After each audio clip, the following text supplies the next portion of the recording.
నా మీద మీరు ట్రోలింగ్ చేయాల్సిన అవసరం ఉంది సినిమాలో అంటే కొంచెం అన్నా నేను రిక్వెస్టింగ్ అని అడుగుతాను, ఎందుకన్నా మీకు నా మీద?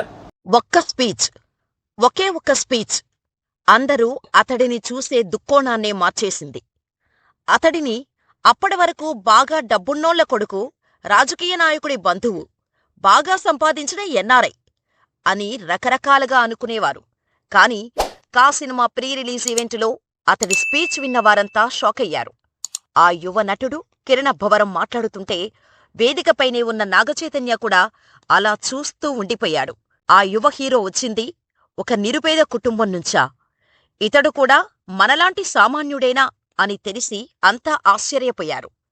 ఆ స్పీచ్ విన్న చాలామంది కేవలం కిరణ్ కోసమే కా సినిమాకి వెళ్లారు. కాని థియేటర్లో ఊహించని ట్విస్టులతో ప్రేక్షకులు పిచ్చెక్కిపోయారు. మొత్తానికి కా సినిమాతో బ్లాక్ బస్టర్ హిట్ కొట్టాడు. కా సినిమాకి ముందు ఒక లెక్క, ఇప్పటి నుంచి మరొక లెక్క అనే రీతిలో కిరణ్ కెరీర్ టర్న్ అయింది. కాని కిరణ్ అబ్బవరం ఇప్పుడు హీరోగా తనదైన గుర్తింపును సంపాదించుకోవడం వెనుక ఎన్నో చేదు జ్ఞాపకాలు, అవి మిగిల్చిన కన్నీళ్లు ఉన్నాయి. రాయలసీమలోని చిన్న పల్లెటూరు నుంచి బెంగళూరు మీదుగా టాలీవుడ్కి తన ప్రయాణం ఎలా సాగిందో తెలిస్తే కిరణ్ జీవితంలో మిమ్మల్ని మీరు చూసుకుంటారు. ఉమ్మడి కడప జిల్లా రాయచోటి దగ్గరున్న పెద్దకోడివండ్లపల్లిలోని నిరుపేద కుటుంబంలో కిరణ్ అబ్బవరం జన్మించాడు. నాన్న రైతు, అమ్మ పుష్పావతమ్మ కూలీ పనులకు వెళ్తుండేది. కిరణ్ అన్నయ్య తనకంటే 6 ఏళ్లు పెద్దవాడు. కిరణ్ పుట్టే సమయానికే రకరకాల కారణాల వల్ల వారి కుటుంబం అప్పులపాలైంది. కనీసం వారికి కడుపు నిండా తిండి తినే పరిస్థితి కూడా లేకపోయింది. కిరణ్ అన్నయ్యను చదివించటానికి చేతిలో డబ్బుల్లేక పుష్పావతమ్మ కూలి పనులకు వెళ్లేది. దానివల్ల బంధువుల్లో మర్యాద ఉండేది కాదు. మరోవైపు పుష్పావతమ్మ తోడబుట్టిన వాళ్ల పిల్లలు మంచి స్కూళ్లలో చదువుకునేవారు. వాళ్లలాగానే తన పిల్లలు చదువుకోవాలని ఆమె ఆశపడింది. అందుకోసం ఇంట్లోని వస్తువులన్నీ ఒక్కొక్కటి అమ్ముతూ వచ్చింది. చివరకు పుష్పావతమ్మ మెడలోని పుస్తెలు కూడా అమ్మాల్సిన పరిస్థితి వచ్చింది. పెదకొడివండ్లపల్లి గ్రామంలో చాలామంది గొర్రెల పెంపకంపై ఆధారపడుతూ ఉండేవారు. పిల్లల్ని చదివించకపోతే పెద్దయ్యాక వాళ్లదీ అదే పరిస్థితని పుష్పావతమ్మకు అర్థమై అలా కాకూడదనుకొని ఆలోచనలో పడింది. రాయలసీమ ప్రాంతంలో పనుల కోసం చాలామంది కువైట్కు వెళ్తుంటారు. 5వ తరగతి మాత్రమే చదువుకున్న పుష్పావతమ్మ ఏనాడు కనీసం ఊరు దాటింది లేదు. కాని పిల్లలకు కడుపు నింపి చదువు చెప్పించటం కోసం కువైట్ వెళ్లాలనుకుంది. అప్పటికి కిరణ్ పాలు తాగే పసివాడు. చంటిపిల్లాడైన కిరణ్ను వాళ్ల నాన్న దగ్గర వదిలేసి పుష్పావతమ్మ కువైట్ వెళ్ళింది. అప్పులు తీర్చటానికి, కుటుంబం గడవటానికి అక్కడ కష్టపడి పనులు చేసింది. ఒక పూట తిని మరొక పూట పస్తులుంటూ ఇంటికి డబ్బు పంపేది. క్రమంగా బంధువుల్లో మర్యాద వచ్చింది. అందరూ కలుపుకోవడం మొదలుపెట్టారు. కాని అందరి ఇళ్లల్లో అమ్మ ఉండేది. వారింట్లో మాత్రమే తల్లి లేకపోవటం కిరణ్ను ఎంతగానో బాధించేది. ఆ పరిస్థితుల్ని అర్థం చేసుకోటానికి కిరణ్కు చాలా సంవత్సరాలే పట్టింది. తండ్రి దగ్గర పెరగటం వల్ల ఆయనలాగే కిరణ్కు సినిమాలపై ఆసక్తి పెరిగింది. కాని థియేటర్ ఊరికి 20 కిలోమీటర్ల దూరంలో ఉండటంతో ఏడాదికి ఒక్కసారే సినిమా చూపించేవాడు. ఆదివారం దూరదర్శన్లో సినిమాలు చూసేవారు. తర్వాత పుష్పావతమ్మ కువైట్ నుంచి వీసీడీ ప్లేయర్ తెచ్చింది. కిరణ్ వాళ్ల నాన్న హీరో నందమూరి బాలకృష్ణకు వీరాభిమాని. నరసింహానాయుడు, సమరసింహారెడ్డితో పాటు టక్కరి దొంగ సినిమా క్యాసెట్లు తెచ్చి ఇంట్లో పెట్టాడు. దీంతో కిరణ్ ఆ సినిమాలనే పదే పదే చూసేవాడు. సొంతూల్లో 6వ తరగతి వరకు చదువుకున్న కిరణ్ను 7వ తరగతి తిరుపతిలోని హాస్టల్లో చేర్పించారు. అమ్మ 2 వారాలకొకసారి ఫోన్ చేసేది. ఆ ఫోను కోసం కిరణ్ ఎంతగానో ఎదురుచూసేవాడు. ఫోన్ బిల్లు ఎక్కువ అవుతుందని కిరణ్ గొంతు విని తను బాగున్నానని క్షేమ సమాచారం చెప్పి ఫోన్ కట్టేసేది. అలా ఫోన్ చేసిన ప్రతిసారీ, ఒరే కిరణో, ఇక్కడ మండే ఎండల్లో మీకోసం నానా అగచాట్లు పడుతున్నా. నాలాంటి కష్టం మీకొద్దు, అందుకే బాగా చదువుకోండి అని చెప్పేది. అమ్మ కష్టం తలుచుకొని కిరణ్ ఎంతో బాధపడేవాడు.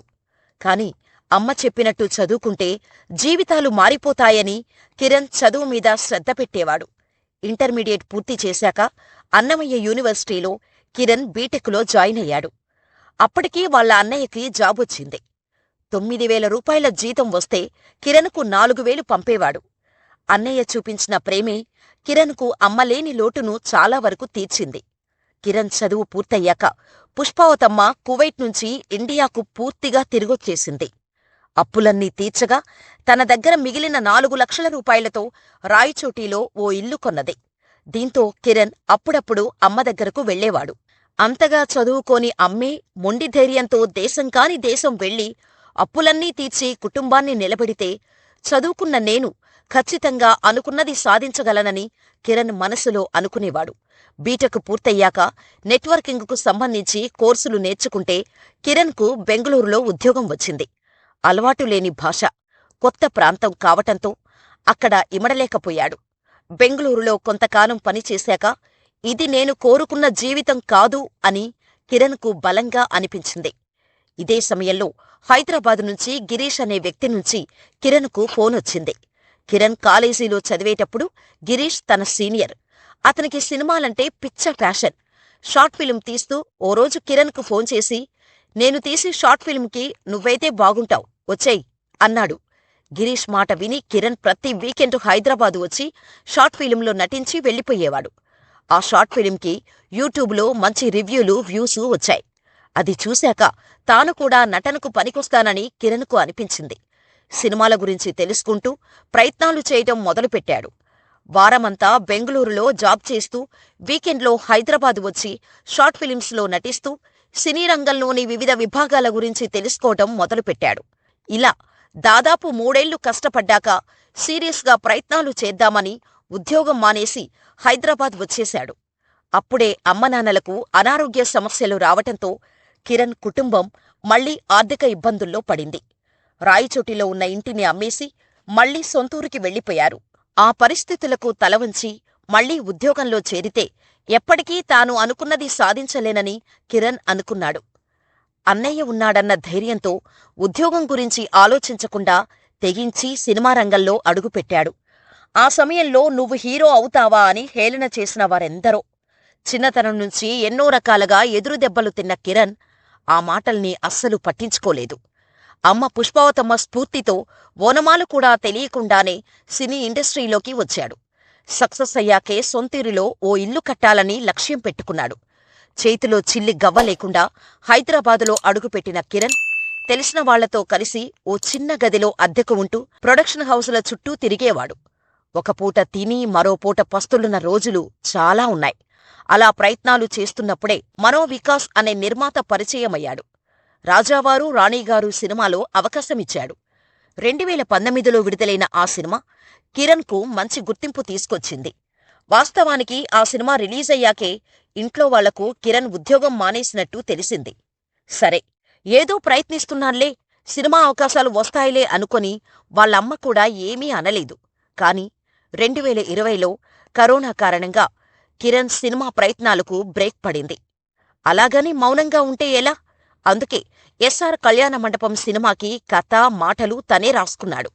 కోవిడ్ పరిస్థితులు కాస్త అదుపులోకి వచ్చాక తెలిసిన వాళ్ల సాయంతో ఆ సినిమాను పట్టాలెక్కించాడు. 2021లో విడుదలైన ఆ సినిమాకి మంచి పేరు వచ్చింది. ఆ తర్వాత సెబాస్టియన్ PC 524 అనే సినిమాలో అవకాశం వచ్చింది.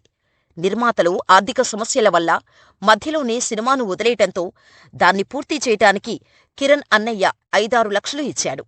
కిరణ్ సినిమాలు తీసే సమయంలో ఎప్పుడూ ఏరా నన్ను కూడా స్క్రీన్ మీద చూపించవా అని అన్నయ్య అడిగేవాడు. అన్నయ్యే కదా, తనని మరో సినిమాలో చూపించొచ్చు అని కిరణ్ ఆ మాటలు పెద్దగా పట్టించుకోలేదు.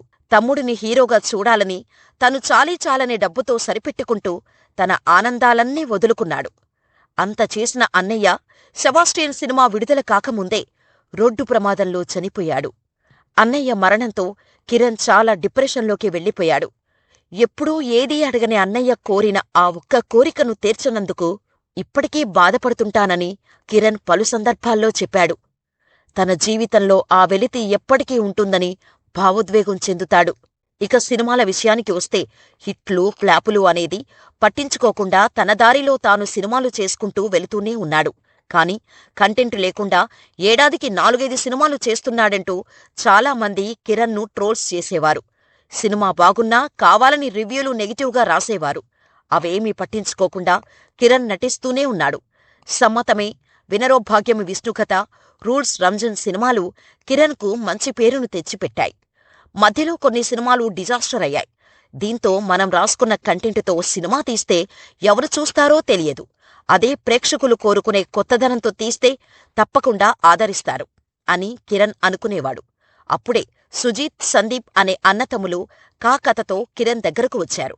1970 నేపథ్యంతో ఉన్న ఈ కథ కిరణ్కు పిచ్చగా నచ్చి వెంటనే ఒప్పుకున్నాడు.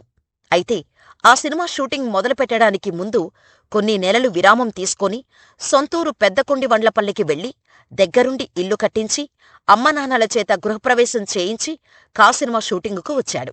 విశేషమేంటంటే షూటింగ్ మొదటి రోజు సారథి స్టూడియోస్లో జరిగింది. అక్కడే పుష్ప 2 సెట్లో ఉన్న అల్లు అర్జున్ సినిమా సెట్ పైకి వచ్చి కిరణ్కు ఆల్ ది బెస్ట్ చెప్పారు. యాదృశ్చికమో ఏమో తెలీదు కాని గుమ్మడికాయ కొట్టే రోజు కూడా అల్లు అర్జున్ వచ్చారు. నువ్వు ఎలాగైనా హిట్ కొట్టాలి కిరణ్ అని అంటుండేవారు. అల్లు అర్జున్ అన్న ఆశీస్సులకి మా అన్నయ్య దీవెనలు తోడై సినిమా సూపర్ హిట్ అయిందని కిరణ్ అబ్బవరం భావోద్వేగంతో చెప్పాడు.